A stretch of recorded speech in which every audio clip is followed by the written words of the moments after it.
In the name of Allah, the most compassionate, most merciful. All praises for Allah, who has revealed the book to His servant, allowing no crookedness in it, making it perfectly upright, to warn the disbelievers of a severe torment from Him, to give good news to the believers who do good, that they will have a fine reward, in which they will remain forever, and to warn those who claim Allah has offspring. They have no knowledge of this, nor did their forefathers. What a terrible claim that comes out of their mouths. They say nothing but lies.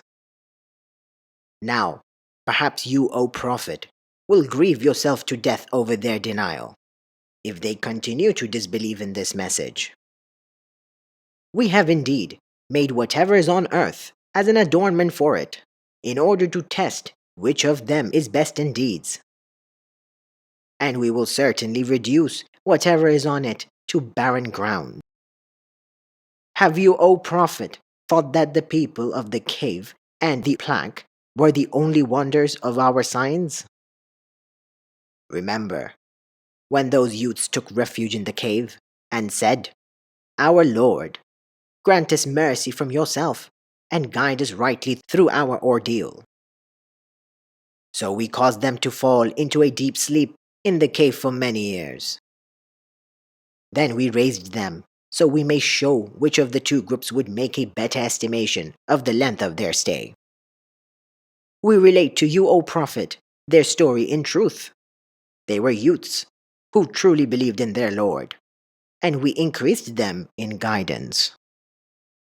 And we strengthened their hearts when they stood up and declared, "Our Lord is the Lord of the heavens and the earth. We will never call upon any God besides Him, or we would truly be uttering an outrageous lie." Then they said to one another, "These people of ours have taken gods besides Him. Why do they not produce a clear proof of them? Who then does more wrong than those who fabricate lies against Allah?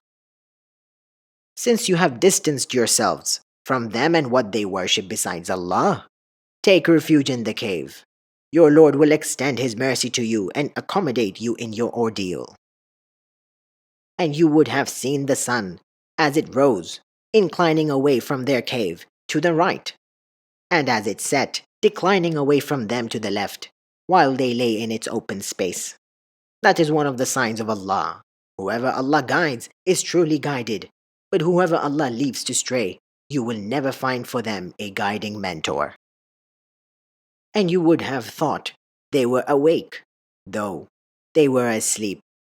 We turned them over to the right and left, while their dog stretched his forelegs at the entrance. Had you looked at them, you would have certainly fled away from them, filled with horror. And so we awakened them, so that they might question one another. One of them exclaimed, "How long have you remained asleep?" Some replied, "Perhaps a day, or part of a day." They said to one another, "Your Lord knows best how long you have remained. So send one of you with these silver coins of yours to the city, and let them find which food is the purest, and then bring you provisions from it. Let him be exceptionally cautious, and do not let him give you away. For indeed, if they find out about you, they will stone you to death, or force you back into their faith, and then you will never succeed." That is how we caused them to be discovered, so that their people might know that Allah's promise of resurrection is true, and that there is no doubt about the hour. When the people disputed with each other about the case of the youth after their death, some proposed, "Build a structure around them. Their Lord knows best about them." Those who prevailed in the matter said, "We will surely build a place of worship over them." Some will say, "There were 3, their dog was the 4th. While others will say, "They were 5, their dog was the 6th, only guessing blindly." And others will say, "They were 7, and their dog was the 8th. Say, O Prophet, my Lord knows best their exact number. Only a few people know as well. So do not argue about them except with sure knowledge. nor consult any of those who debate about them. And never say of anything, I will definitely do this tomorrow, without adding, if Allah so wills. But if you forget, then remember your Lord and say, I trust my Lord will guide me to what is more right than this. They had remained in their cave for 300 years, adding 9. Say, O Prophet, Allah knows best how long they stayed. With Him alone is the knowledge of the unseen of the heavens and the earth. How perfectly He hears and sees. They have no guardian besides Him, and He shares His command with none. Recite what has been revealed to you from the book of your Lord. None can change His words, nor can you find any refuge besides Him.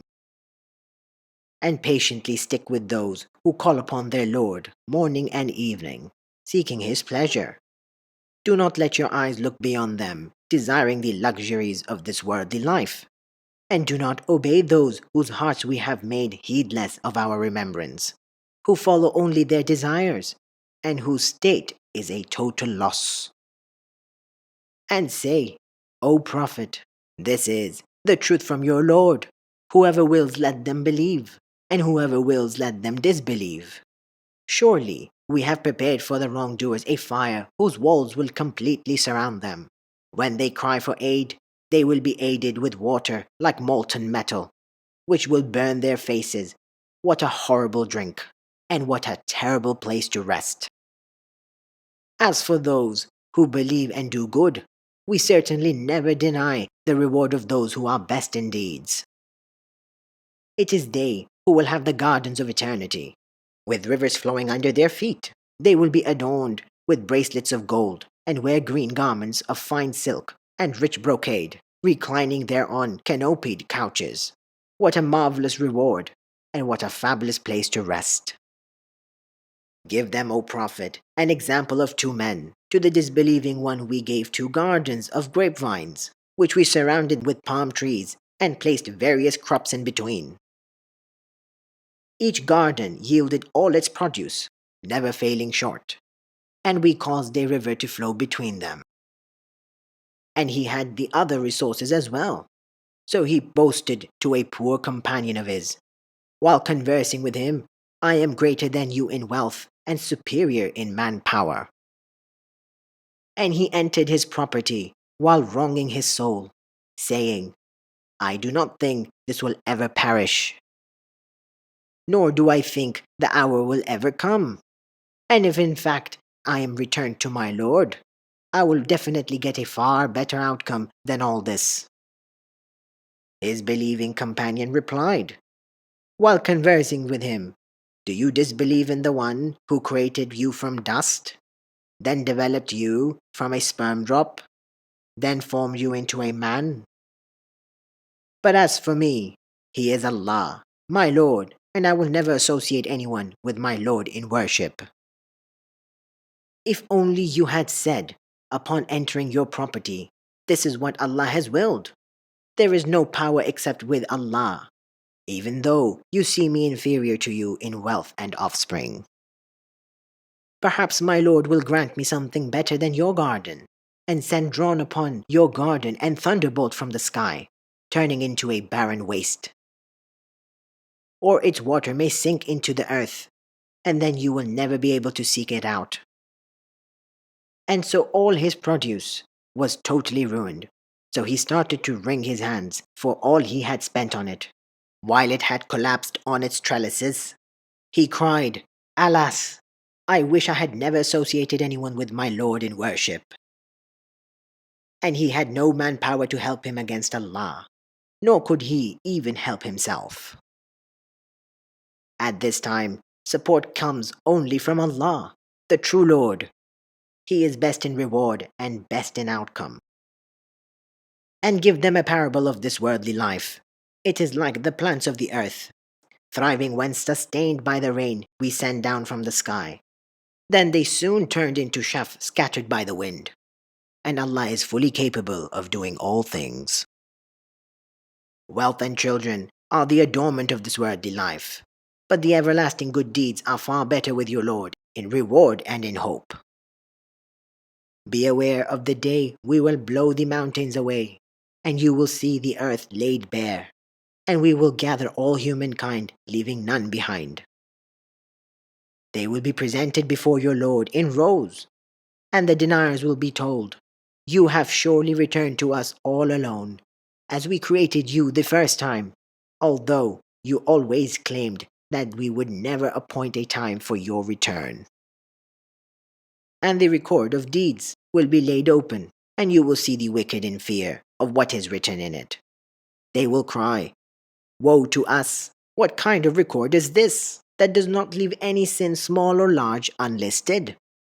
They will find whatever they did present before them, and your Lord will never wrong anyone. And remember, when we said to the angels, "Prostrate before Adam," so they all did, but not Iblis, who was one of the jinn, but he rebelled against the command of his Lord. Would you then take him and his descendants as patrons instead of me, although they are your enemy?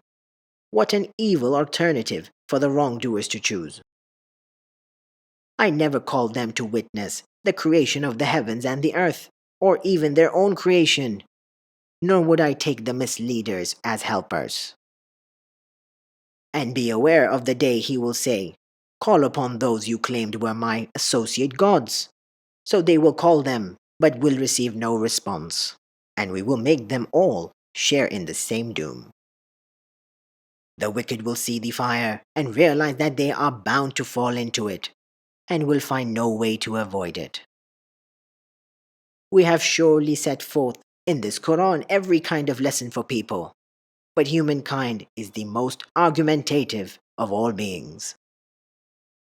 And nothing prevents people from believing when guidance comes to them and from seeking their Lord's forgiveness except their demand to meet the same fate of earlier deniers, or that the torment would confront them face to face.